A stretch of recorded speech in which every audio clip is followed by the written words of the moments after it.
welcome to Linux Action News, our weekly take on Linux and the open source world. This is episode 9, recorded on July 9th, 2017. I'm Chris. And I'm Joe. Joe, there's many things to dig into today, but I thought we'd start with one that was relatively uplifting. There's a new release. Endless OS version 3.2 is out, and the big news is it's rebased from GNOME Shell 3.8 to GNOME Shell 3.22. That's not much of a jump, is it? 3.8, though, I believe is 4 years old, Joe. That is a big, important upgrade, if nothing else. It was long overdue, and they said that going forward, they intend to never have to relive this process again. Yeah, they intend to hopefully rebase frequently, which seems like a very good plan to me, because you don't want to leave it that long where it's an impossible task and it just gets harder and harder. I recently had a chat with Michael Hall on Linux Unplugged about Endless and what they're up to. And if you're not familiar, because they are kind of new, it's an interesting project. They're trying to take a GNOME Shell-based desktop and make it work offline a little better. So preload it with content, preload it with existing data, and make it work in regions that don't have always-on internet, which honestly is even some places here in the United States. One of the places Michael Hall mentioned that they might be looking to move into in the future is jails, which, if you think about it, is a great use case, something that is secure, that is easy to use, and works well offline, but also in countries that don't have proper internet connection. And so they're working on some interesting special stuff, and one of the other reasons that I pay some close attention to it is folks from the original GNOME days are working on this stuff. But, I can't help but feel this is just not aimed at me, because I have a solid internet connection almost all the time, and I'm not a new user. So for me, that I only really have an academic interest in this. Mm-hmm. I think I kind of am in the same boat myself. I really don't see myself using this. Plus, I don't really see myself using something that lags a release or two behind GNOME. I'm much more likely to want to use something that's pretty current. And I'm still waiting to see the actual code go upstream. There's a lot of talk about upstream, and they say their intention is to reduce the difference with upstream as much as possible, and they're going to upstream everything they can as far as it makes sense for them to do so, which I'm not quite sure what that means, but I believe them. And they have pushed patches a few years ago when they first made that big switch with GNOME 3.8, but I don't think there's been a lot of code that's gone upstream since then. So maybe we'll see some of that. Part of that would be, of course, being based on a more modern version of GNOME Shell, so that way their upstream patches were more relevant. Yeah, it's one thing to offer your patches upstream, but it's another for them to be accepted. And it does look like they have some good ideas here. So if they can stay current, there may be some stuff that the GNOME project might want to take a look at. Yeah, I think that for new users, it's good having the kind of phone-based icons and stuff, because a lot of people in developing countries never used laptops. They went straight to the mobile experience. And so it kind of makes sense to have more of a mobile-like experience on a laptop. But if you've been using computers for years and years and years and are used to the kind of traditional way of doing things, then it's just pushing it way more beyond even what GNOME is into just pure mobile territory, basically. It does feel a bit like a productized version of GNOME, and going back to your earlier comment about it being an academic fascination, that's what it is for me. It's like, what if a company got together that knows GNOME, that could build something using OS tree and Flatpaks, and they could really deliver a product? What would it be? Well, this is it. Like, we are seeing that experimentation play out right here with Endless, and maybe once they start getting some traction and more users start using this stuff in production, some of these ideas will just work their way in. Even if it's not code, if it's the concepts, might work their way into mainline GNOME Shell. If you look at a screenshot of this thing, it looks like Windows 10 met GNOME Shell to some degree. Sounds like Budgie to me. Speaking of laptops, German laptop company Tuxedo is announcing its own Ubuntu flavor. It's the season of distros, Joe. Yeah, it seems to be the in thing. If you are a Linux hardware seller, you should make your own distro, because that's definitely a good idea, right?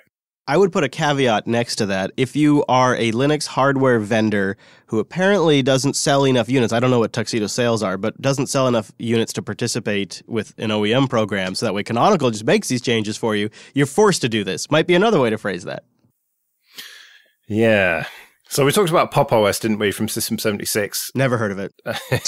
Yeah. And so this time it's called Tuxedo's Ubuntu. 1604 LTS. Got to get the whole thing in there. Yeah. Which, if I was going to make a distro, that's what I'd base it on because that's what I use. I'm sitting here looking at Ubuntu 1604 right now. Yeah, except for it's not really Ubuntu 1604 LTS, is it? Because it's using a totally different kernel. It's shipping with different proprietary firmware blobs. It ships with the NVIDIA proprietary driver when necessary, adjustments on the grub, quote unquote, and optimizations to other system-relevant files and their own theme, which you could almost describe as a lacquer level of painting, and their own logos. This is not really Ubuntu. This is something else. This is a modification of it. In fact, to me, it's almost nonsensical to put Ubuntu 1604 LTS because what part of that is LTS? What part of that is being maintained by Canonical? Not the kernel, not the relevant system files, not grub. So it's not really an LTS 1604 Ubuntu anything. Yeah, and Martin Wimpress talked about this on the Ubuntu podcast, didn't he? About he got a version of Ubuntu Mate on a review unit from Tuxedo, and they had just completely butchered it. All the trouble that Wimpy ran into was all justified in the name of improving the customer experience. And the one that they love to throw around with this new release is they took a Infinity Book Pro 13 and they put Linux Mint 18.1 on there. That got 6 hours of battery life. Then they took their fancy Ubuntu fork on the same Ultrabook and got nearly twice the battery life with almost 12 hours of battery performance just by swapping out the distro, Joe. You sure they didn't turn the brightness down as well? I think it has more to do with the kernel 4.11 that they swapped out to, those optimizations to system-relevant files, and the fact that I think they ran PowerTop and then just put it in automatic mode. Yeah. Well, and Linux Mint as well. That's not a distro I would choose to use for pretty much anything, I'm afraid. There's been so much going on, Joe, with all of this stuff. Like you mentioned, you have Pop! OS, you have Tuxedo going on. Of course, Linux Mint is out there. So it is interesting to get some data, some actual user data on laptops from the Linux community right now. Phoronix has published the 2017 Linux Laptop Survey results. They've had 30,171 responses, so it's a lot of data. You could draw different conclusions. You can't necessarily say it's scientific, but it is pretty interesting. Well, Tuxedo are concerned with battery life, but it seems that most people who run Linux on their laptop aren't, because that came out pretty much bottom of the list of what people want.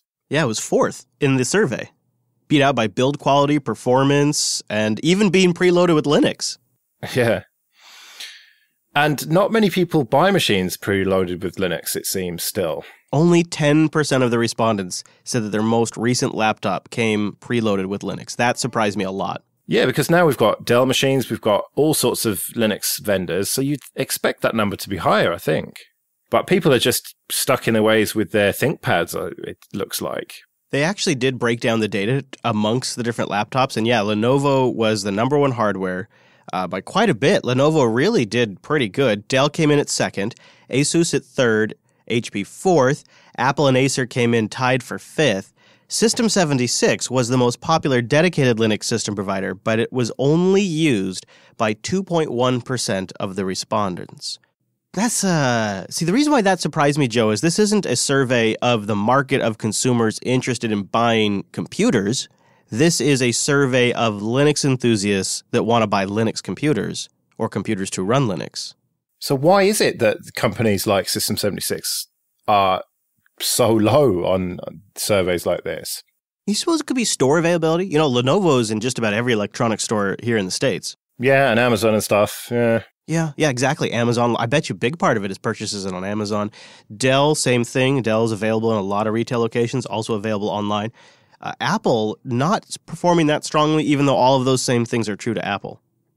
Not too surprising, though. If you're going to buy a MacBook, you're probably not buying it with the intention to run Linux full-time.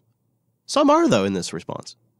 So keeping the context of Pop! OS and Tuxedo's Ubuntu 1604 LTS, it is interesting then to discuss what the most popular distros were in respondents. You're probably not going to be too surprised by this one. Ubuntu was the most popular Linux distribution, running on 39.9% of the respondents' laptops. Second place was Arch Linux, followed by Debian.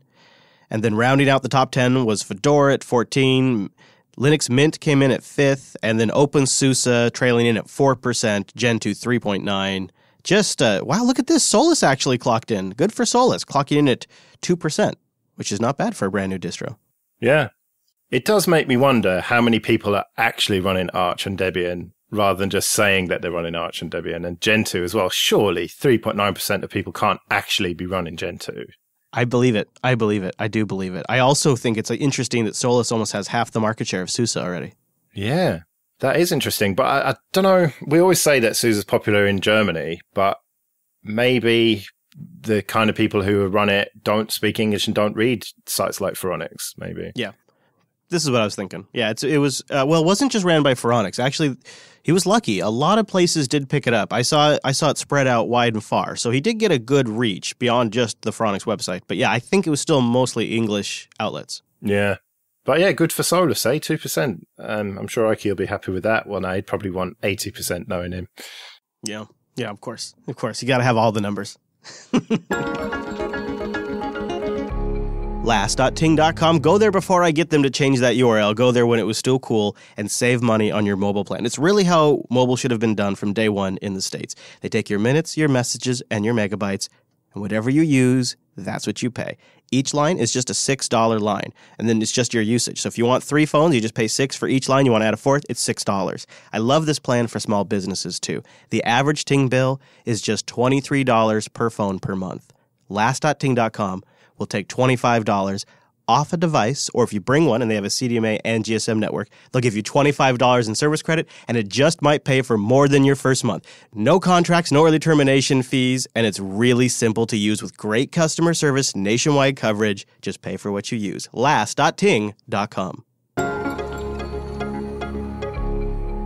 So the big news in the UK this week is that people are starting to finally get their Mycroft devices, including the voice, or, well, the alleged voice of Mycroft, Alan Pope, who received his and asked it a couple of questions and filmed the results.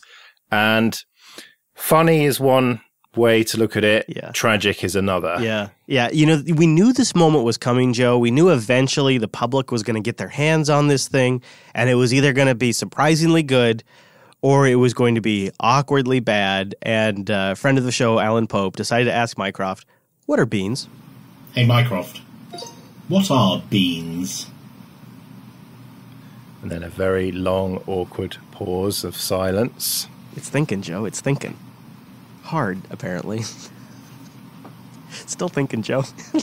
Teen serving size 130g, total calories 132, fat calories 4%, daily value ***, total fat 433 mg, 1%, saturated fat 61 mg, 0%, trans fat, cholesterol 0g, 0%, sodium 264 mg, 11%, total carbohydrates 25g, 8%, dietary fiber 7g, 27%, sugar 1g, protein 8g, Mycroft, 15%, I've heard enough about beans. Vitamin C 5%, calcium 5%, iron 14%, thiamine 14%, riboflavin Enough 6%, about beans. niacin 3%, vitamin B6 8%, folate 9%, phosphorus 10%, magnesium 12%, zinc 5%, asterisk percent. Daily values are based on 2,000 calories averaged over different types of prepared beans. Oh, that's better. Are you still talking? Oh, that is a bad show right there. Yeah. And there's a bunch of other videos which are fairly, I think that's probably the worst of it, but it's just compared with Alexa or Google Home. I mean, it's light years behind. Yeah. Yeah. You know, if we were going to break this problem down, though, we have two things. So we have the hardware, which is Raspberry Pi based right now, and the industrial design and the way the information is displayed on the device. I'm actually going to give it a good solid pass on all of those things. I think the industrial design looks pretty good. I like the way that the volume is represented by a light ring around the eyeballs. So the physical product, pretty good. Now, the problem is the cloud backend that actually makes that product usable seems pretty horrible. And when Mycroft, the company, was contacted about this, they say that they still have a lot of work to do in order to improve the wake word recognition and concede that the voice user experience is still young and the skills that have been developed need significant refinement. That's a bit of an understatement. Yeah. Yeah, you're right about the look of it. And yeah, do check out the YouTube videos that Popey made. We'll have links to them. It looks good. My wife said, it looks really cute. And, I can see people liking that. But yeah, just the software in it. I don't know to what extent it's the software in the actual device, because that's got to have some bearing on the delay there, because there's an awfully long delay while it's thinking about how to process your request. But the thing is that even some of the backend stuff's proprietary, so you can't just say that it's not just because it's open source that's the problem. To me, this is a very poor advert for all things free and open source. Yeah, this is one of those stories that you hope doesn't get around. You don't want to see this at the top of TechCrunch tomorrow. This is one of those things where we hope we can just quietly work on while everybody else, like the Echo and the Google Home and the HomePod, have their day in the sun.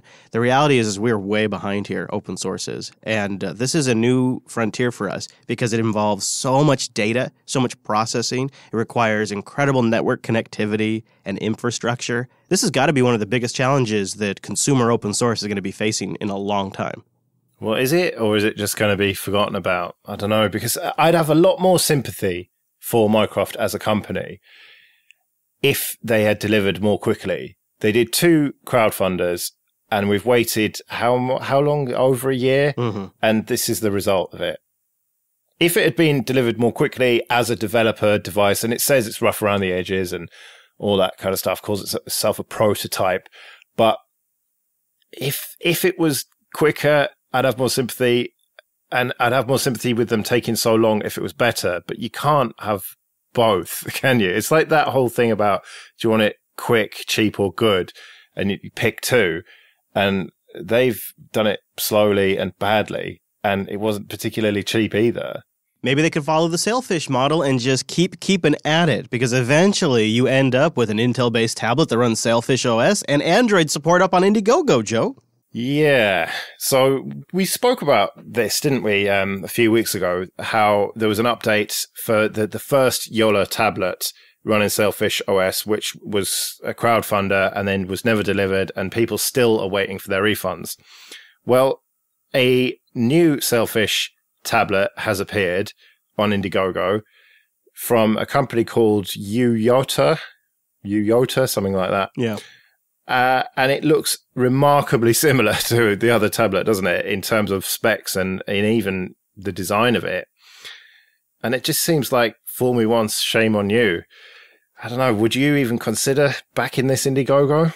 Didn't even cross my mind for a hot second, which is interesting because back in the day, I think I might have. And I'm even kind of impressed by the specs. I'm willing to consider an x86 tablet because the upsides are pretty high if it actually worked. And this thing has a quad-core 1.8 gigahertz processor, 32 gigs or 64 gigs of storage, 2 gigs of DDR3L RAM. It's got a 7.85-inch IPS display with a 330 pixel density, which is nice. It's a good-looking rig, really.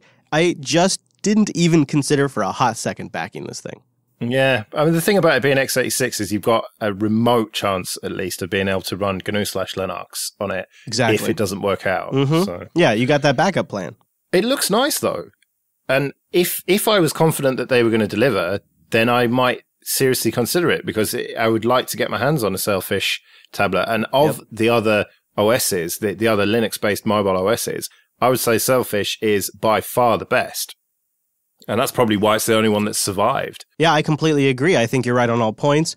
And the fact that you can run Android applications on this thing sort of gives you the peace of mind that there's going to be, right out of the box, things you can do with it. Pricing on the IndieGoGo starts at $199 with an estimated September 2017 ship day. Then it bumps up from there. If you say you want to get 64 gigs, you're looking at $220. These are not bad prices. Not bad prices, and very quick delivery for an IndieGoGo, if that actually doesn't slip, but we'll see. when I see those dates and I see these prices, this tells me that this is hardware that's already manufactured. And it's a matter of just refining the OS to work on it properly. Yeah, and it's hit its goal. They've smashed through it in just a few days. They wanted $50,000 and they've got $67,000 now. And they seem to be getting more and more backers all the time. Yeah, 12 days left still, too. Yeah, it's quite a short campaign as well. They obviously are looking to turn this around as quickly as possible. And they are, one of the things they want the money for is to officially license Sailfish, because that's what Yola are trying to do now, aren't they? That's their business model. And suddenly, the blog post that we reported on a couple of weeks ago makes sense, how they were planning to make some money from their licensing agreements and give that back to the original backers. So it seems like, I'm not going to say robbing Peter to pay Paul, but it's kind of like the people who are backing this tablet are going to be paying back the people who backed the last one, kind of indirectly. So that all makes sense now. Yeah, that is a good observation. And also something else I noticed is they believe that they're going to be able to ship these things 45 days after they start assembling, and they're going to do assembly in Foxconn. These are solid numbers and locations, which means this is a pretty sure bet. And yet, still not backing it. I want to see it ship. I want to see it ship for a little while. Then maybe I'll consider it. Yeah, I mean, if they can actually deliver this, they're going to make some reasonable money, and then people will be more filled with confidence, and I think people will buy it. And I would consider it at that point, because my tablets are getting a bit long in the teeth, and you would hope that there might be lineage available for it, and maybe some kind of GNU/Linux, as I said. So it seems like a fair proposition. And this keyboard that it comes with as an option looks quite nice as well. They call it a 2-in-1. I think that's a little bit... it's not really fair to call a case with a keyboard edition a 2-in-1, but it still looks pretty cool. And if they wanted to send me one for free, I would be all over it. But I'm not risking $200 on this, I'm afraid. Yeah, I'll wait for a couple of reviews, and then maybe I'll grab one and we'll do a review. But yeah, I do agree with you. It looks like a good product if they can ship it. And Sailfish OS is one of my favorite alternative mobile operating systems. Yeah, I quite like Tizen as well, and I haven't used that for a long time, so I can only assume it's got better. But yeah, Firefox OS was a bit DOA, really. And then we know what happened with Ubuntu Touch. Too soon, Joe. Too soon. Yes. All right, let's talk about Mozilla. Yeah. What are they up to? What are they spending their Yahoo billions on this week? Well, we've been wondering where they're going to go and how they're going to stay relevant, and Mozilla has announced its own Project Things framework designed to pull together existing Web of Things specifications and code under a global framework comprised of device, gateway, and cloud components. We've got too many standards, Chris. We need another one. This is sort of like the Omni layer that sits on top of Google's standards, Microsoft's, Amazon's, Apple's, and Samsung's, which gets a huge cross-section. And this stuff is so fragmented because each vendor has their own application protocol. Google has Weave, Amazon has MQTT, Apple has HomeKit. They have network protocols. Most of them speak Wi-Fi to some degree. Some of them do Bluetooth and other things running over Bluetooth. And then, of course, there's the operating systems that most of these devices are powered by. Linux or Android of Things, Windows IoT, which nobody really uses, iOS for the HomeKit stuff, and Linux or Android or a mix for like a lot of the Samsung stuff, and the Wemo products from Belkin. There's just a crap ton of mess, lots of different standards, tons of fragmentation, and what Mozilla wants to do is put a layer that sits on top of all this stuff and essentially gives each device a web-like URL that anything can talk. You know that old phrase about if all you've got is a hammer, everything looks like a nail? I kind of feel that way about Mozilla. To them, all they have is the web. Yeah. And so that's the solution to every problem is the web. They say that the goal is creating a decentralized Internet of Things by giving things URLs on the web to make them linkable and discoverable, and by defining a standard data model and APIs to make them interoperable. But you know what I mean? Look at the phone, right? What was the solution to the phone? Make it basically web technologies. Yes. And that didn't work out. Right. And so they're just constantly pushing this. And I don't know whether that is the solution. I think that open standards are always good. And I think that Mozilla, I like to, poke fun at them and everything, but of anyone to be in charge of this stuff and pushing standards in this area, Mozilla is a company an organization that I am happy to do that. But I just wonder if this is necessarily the right approach. I don't really have any alternative approaches to offer, so maybe I shouldn't be criticizing it. But the Linux Foundation does. There is something the Linux Foundation and Dell and a lot of other vendors have been working on now for a couple of months that is essentially this. Also runs on Raspberry Pis like the early prototypes of this do. So we'll see. They are a little late to this game. See, the issue is the problem is already here, and this needed to be here I would say a year or two ago, to be honest with you. And like you said, it is cramming web technologies into an IoT solution. The reason why I mention that again is this area, these Internet of Things devices, it's all super crap cheap hardware that doesn't have a lot of room for overhead. So this software that Mozilla is releasing is implemented in JavaScript. It runs on a Node.js web server, and then you put that on a Raspberry Pi. And they're also working on now. They are aware that non-web languages are important, but the things they have on their priority list don't really feel like they apply to Microsoft and Apple and Samsung, because when they go to cite other programming languages they might support in the future, they list Rust. I love Rust, but Amazon doesn't love Rust, Apple doesn't love Rust, Microsoft doesn't love Rust, Samsung, they don't care. So if you're going to try to build in support, maybe you go for something the rest of the market's using. Yeah, why not do it properly with something low level like C? Right, something that you would eke the most performance out of would be what I would think. Now, this is a management layer, so I kind of get it, and you want something people can write to, but it's just more lacquer on top of lacquer. That's my theme today.